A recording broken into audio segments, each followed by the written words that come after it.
This is Daily Blast Live. We're talking about what you're talking about. Real, honest, entertaining, live. DBL starts right now. No justice, no peace. No justice, no peace. No justice, no peace. No justice, no peace. No justice, no peace. No justice, no peace. No justice, no peace. No justice. That is the face of the next generation, leading the way for all of us. Welcome to DBL. It is Thursday, June 4th. I'm Tori here with Erica, and Lindsay joins us from home. I just have to stop and say, that girl. First of all, I want to start every morning with the power of a young queen, okay? Every morning. I mean, I saw that, and Sean King wrote, she's the future leader of the grassroots law. No justice, no peace. He was on it. I loved it.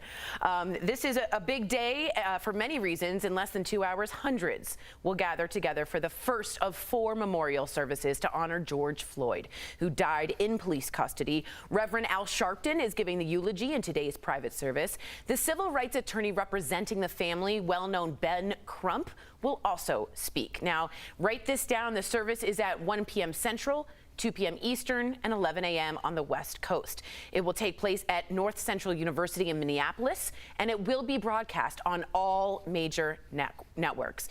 Here's what Attorney Ben Crump said about it today on the this morning on the Today Show. It's going to be a celebration of life, but it's also going to be a plea to America and a plea for justice, that we don't let his death be in vain. We have a lot of high-profile people coming. We want everybody to use their voices, Craig, to say no more. We're tired of dying at the hands of the people who are supposed to protect us. Lindsay, Erica, I feel like so much has gone on. We haven't had a moment to grieve. Do you think this is a moment collectively we can all just take a break? Is that what you're sort of picturing as today is your schedule? What do you think, Erica? I feel like all we've been doing is grieving at this point. This I think also will speak to a lot of blacks in America. When people die and there's a funeral service, it's called a homegoing celebration. This will be a time that we will really talk about the king that George Floyd was. That's how he was referred to, a community leader, someone who is considered a patriarch in the community, who was trying to call for a stop to violence and peace and unity within his own community. One thing that was said, one of his friends who was in the passenger seat of the vehicle when he was pulled over said that that's what's going to haunt him the most, remembering that he was a king who died begging for his life. This will be a celebration. It'll be a celebration of his life. It's well said. Well, Lindsay, I want to get your take on this. We finally got the news yesterday that so many were waiting to hear. All 4 police officers involved in George Floyd's arrest and his subsequent death have been arrested and charged. Look at their new uniforms. Derek Chauvin's charge was up to 2nd-degree murder, and the other 3 officers present are charged with aiding and abetting 2nd-degree murder. The Minnesota Attorney General Keith Ellison says he has not ruled out a possible 1st-degree murder charge against Chauvin. Here's what he said about it this morning on GMA. We will charge anything that the facts in the law allow. We are not showing fear or favor to any person. If the facts show premeditation and deliberation, and we can present that in front of a jury in good faith, we absolutely will charge that particular count. Wow. So how did George Floyd's family feel about these charges and seeing the mugshots? Well, here's what the family's attorney, Ben Crump, said about it on the Today Show. They had a sense of relief, Craig. They were very thankful to Attorney General Keith Ellison for expeditiously doing what they called for on day 1 and to arrest everybody who was involved with the killing of their George. Lindsay, how do you feel about the upping to 2nd degree and the worry that if you don't get 1st degree with the proof, you might get an acquittal? Well, I think that it's important. Washington Post pointed out that black people make up 13% of the population, but are twice as likely to get killed by the police. And I think we've seen this before, where we see cops get charged and then charges are dropped. We saw this just recently on Tuesday with Ricky Ball in Columbus, Mississippi. All the charges were dropped on that officer that did kill him. We saw this with Tamir Rice and so many other people where there's no indictments whatsoever. And so even though we're saying this is one step and one maybe sigh of relief to see that we're moving forward, but I hope that this is a final thing. The one thing that gives me hope is that this reminds me of, and my father, who Erica and I spoke to yesterday, it reminds him of 1968 after Martin Luther King was killed. Yes. We saw a coming together similar to what we saw in Denver last night with all the lights and the cell phones. And I think when you have that magnitude of protesting and that magnitude of togetherness, then you can make some real change like Martin Luther King, like after Martin Luther King's death with the Fair Housing Act that still positively affects us today. So I really hope that the change made here is police reform on a real level, and they use these indictments and these charges and convictions as an example to tell us all that black lives are really important to everybody in the United States. Systemic change. Well said. Thank you, Lindsay. Well, it was another day and night of protests all across the country. Once again, the vast majority of demonstrations were peaceful. And today, that's what we want to highlight. Some unexpected sights that are popping up that you might not have seen, like this, a man proposing to his girlfriend during a protest. In case you were wondering, she didn't protest. She said yes. And now check out what a group of teenagers are doing. Thank you, Lindsay. Now check out what a group of teenagers are doing in Philly. They're dragging around a basketball hoop to the protests to get people to play in order to break the tension. The police even joined in for some hoops. That's cool. And take a look at this llama named Cesar. He joined in peaceful protest in Portland. There's no drama with this llama. That's a great one. Finally, crowds cheered. I went nuts when I saw this as Batman arrived to save the day at a Washington, D.C. protest. If it only were that simple. People were screaming, he's here, he got here, Batman's here. On a more serious note, though, I do want you to check out what happened to one woman who was at a peaceful protest in Los Angeles when vandals started to spray paint a Starbucks. So take a look. Don't do that, ma'am. Don't do that. Please don't do that. Please don't do that. Don't do that. Don't put these people. Hey, destroying property. So what? They don't care about you guys. They don't care about us. They don't care about us. You need to be. If you're going to try Black Lives Matter, ask a black person if they want you to do that on their behalf. If they don't do it. Quick response, Erica, to that woman saying don't tag. Well, it's interesting that they pretend like they were there to be a solution to the problem when really they were just escalating the problem. She's absolutely right. No one is going to have their fingers pointed at them other than black protesters who were there. And they absolutely were not there for the memory of George Floyd or to support Black Lives Matter. Do you have a quick button on that, Lindsay? Do you agree? Yeah, if you're going to be an ally, especially if you're a white person, you are a guest at the protest. So please go there and follow the leaders. You know what I mean? That's the important thing. Nobody's asking you to vandalize or spray buildings. That is very well said. You are a guest at the protest. You are an ally.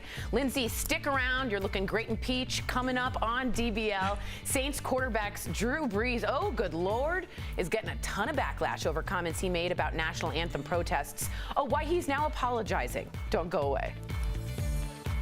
This is a tale of two kitties.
coming under fire for comments he made in an interview with Yahoo Finance about kneeling during the national anthem. This was everywhere yesterday. A reference to the protest started by former NFL quarterback Colin Kaepernick. Let's take a look. I will never agree with anybody disrespecting the flag of the United States of America or our country. Let me just tell you what I see or what I feel when the national anthem is played and when I look at the flag of the United States. I envision my two grandfathers who fought for this country during World War II, one in the Army. Drew has since apologized, saying the comments were, quote, insensitive and completely missed the mark on the issues we are facing right now as a country. They lacked awareness and any type of compassion or empathy. Right now, we have Achilles' last stand writing in. Drew Brees going to be the most sacked QB in the NFL once the season starts. This comes only after the NFL star was called out by fellow athletes like LeBron James, who tweeted, "Wow, man, is it still surprising at this point?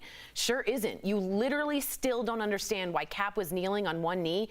Has absolutely nothing to do with the disrespect of the flag and our soldiers, men and women who keep our land free." And Drew's own teammate, Malcolm Jenkins, also posted an emotional video calling the comments painful. Drew Brees, if you don't understand how hurtful, how insensitive your comments are, you are part of the problem. Lindsay, what did you think about, first off, Drew Brees' comment, but also the apology? Did it go far enough for you, or was it laughable? I don't mean to laugh as I say that. No, I think it's laughable. I think that he meant what he said, and I think that's somebody who is a prime example of inserting yourself into a situation without even having the empathy or respect to try to understand your teammates, which are a majority black. And how could it bother you more still that years ago Colin Kaepernick was kneeling on the field? How can that bother you more than Derek Chauvin kneeling on someone's neck and killing them? You know, that should be your number one priority when you're talking about this conversation. So if somebody asked him that question in an interview and he wanted to answer and really have empathy for his teammates, perhaps he should have said, "I need to go talk to my teammates and see how I feel," because I think that was totally off tone and just had no regard for all the people that protect him daily in every single game that he plays to make sure that he doesn't get hurt. I totally agree with you, Erica. I just have to ask you also is the pride in which he said it. He was so prideful and said, way to read the room and miss the message. Listen, this is a prime example of someone who calls himself an ally but then does something to hurt the cause. We've already established that this is not about the American flag. This is about the degradation of black people in this country. If you are going to be asked a question during a heightened time in American history, then perhaps you should be more adequately prepared to have that conversation. You could have said, there is duality in this conversation. What I would like to focus on as an ally to the black community and my fellow teammates is what Black Lives Matter stands for, not reinserting and reinstating old beliefs that were used to radicalize the message from the very beginning to, again, evoke white fear. I'm not going to stop saying it because that's exactly what's happening. So Drew should have been a better leader, and when people are protecting the quarterback because he is the leader, he should have looked to his teammates who are the leaders and protected them. We don't hold back on DBL. That's exactly what you're going to get. True Crime Chronicles is next. Don't go away. It's only a matter of time until your check engine light comes on or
day.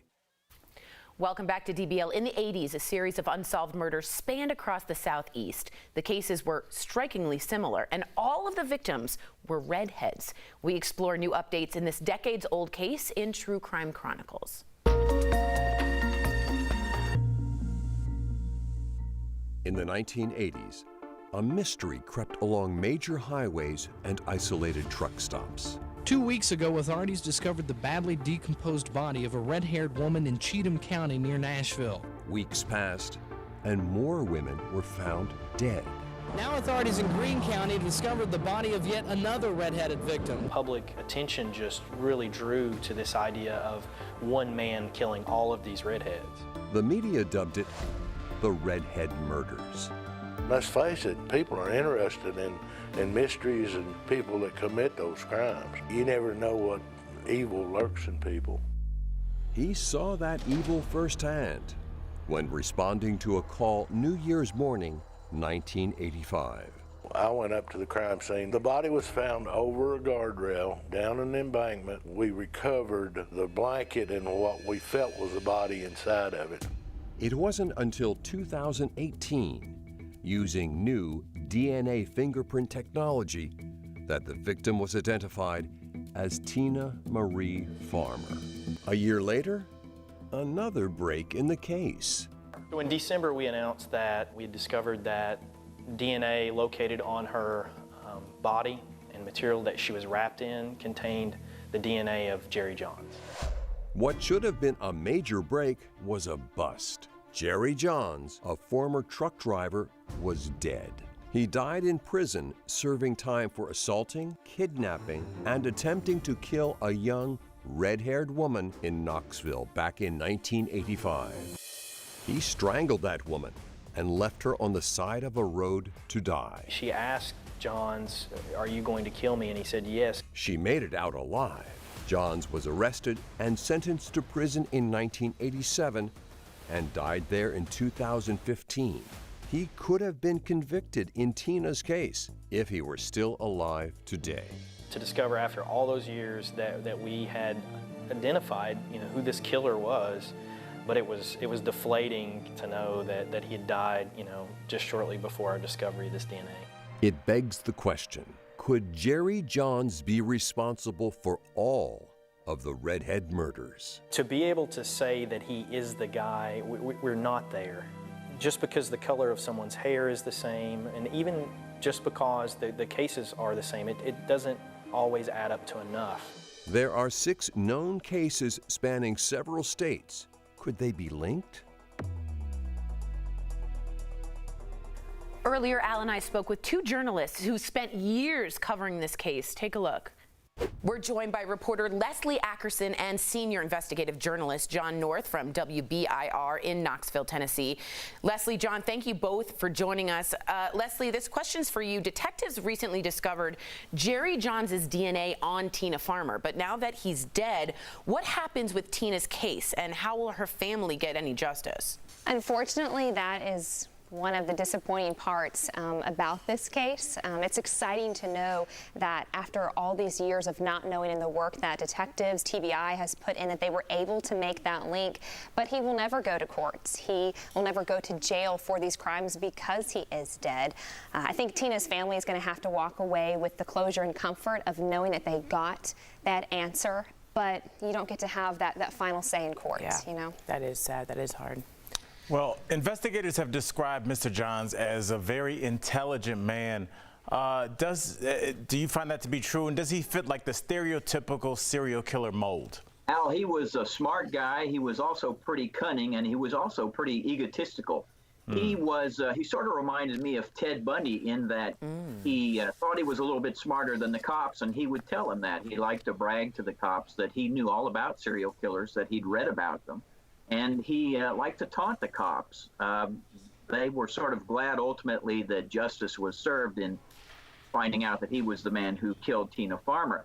He also did a lot of work. He thought he was so smart that he could do his own legal papers, and he would handwrite motion after motion after motion on his own behalf. At one point, one of the victims who survived actually sued him while he was sitting in jail to try to get damages back, This will show you the kind of man he was. He turned around and sued her. Oh my goodness. What narcissism. John, I have a question. In your years reporting on these cases, do you feel there is a possibility that Jerry Johns could be linked to other cases? And are police still looking for that theory? I think there's a great chance that he did do more. We have other unsolved cases in the Southeast, not just Tennessee.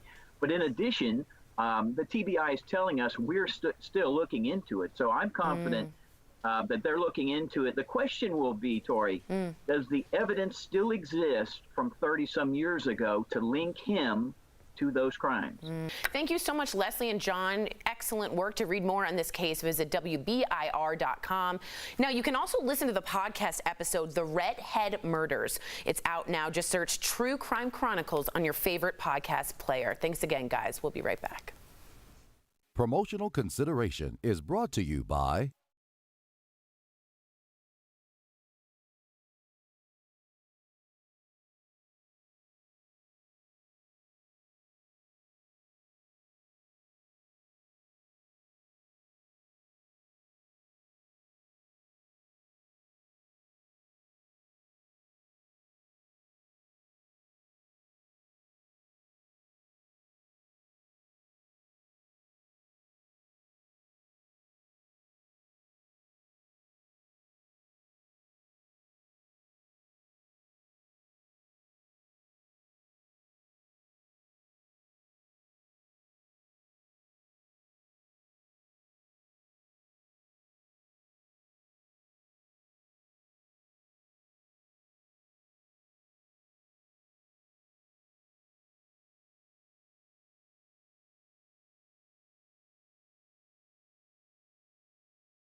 What's that? Hello? Oh, welcome back to DBL. Erica, we have some sweet, sweet deals ready. Oh, do we? Yeah, they're telling me right now. Earlier, Stephanie showed us some great products at even better prices in DBL Deal Blast, sponsored by Morning Save. Take a look. Okay. Yeah. All right, what do you have for us today, Steph? It's the Wicked Audio Outcry Extreme Portable Bluetooth speaker. So you can take your music on the go wherever. This is normally $50. Right now it's only 19, Tori, which means you're saving 62%. The next one, if you've been busy working out at home, this is the Ab Wireless Deep Tissue Percussion Massager. It's got 20 different speeds. Normally, this is $130, but now it's only $59. $59, which means you're saving 52%. This is the 4-pack Cobb LED magnetic suction puck light. Now, these come in real handy around the house because they've got this really easy, look at that. Normally, these are $68. Right now, $12, Tori, which means you're saving 82%. Woo, look at that light. Okay, Tori, last but certainly not least, I've got this Daisy Fuentes 5-piece watch and bracelet set. It comes in rose gold, in yellow gold, and in white gold. Normally, it's $60, but right now, it's only $20, which means you're saving 67%. Oh, I like that. All right, guys, head on over to morningsave.com to snag these amazing deals at the lowest prices. You can even visit morningsave.com on your smartphone. Thank you so much, Steph. All right, so I think the best one was the one. I have that, the massager. Does it do this? It works. Yeah, All right. It's good. DBL's new every day. We'll see you same time, same place tomorrow.